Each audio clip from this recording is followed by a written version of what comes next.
بسم اللہ الرحمن الرحیم۔ حضرت ابو حنیفہ رحمۃ اللہ علیہ فرماتے ہیں، جس چیز کے جاننے کی تمہیں ضرورت ہو اس کے جاننے میں شرم محسوس مت کرنا۔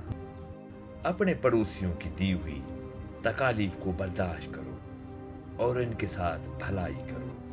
کم ہنسا کرو، زیادہ ہنسو گے تو دل مردہ ہو جائے گا۔ ذلیل اور گھٹیا لوگوں سے دوستی کا ہاتھ مت بڑھاؤ، مصیبتیں گناہوں کا نتیجہ ہوا کرتی ہیں۔ بیوی کے قریب جانے سے پہلے اللہ کا ذکر اور اسے خیر کی طلب لیا کرو۔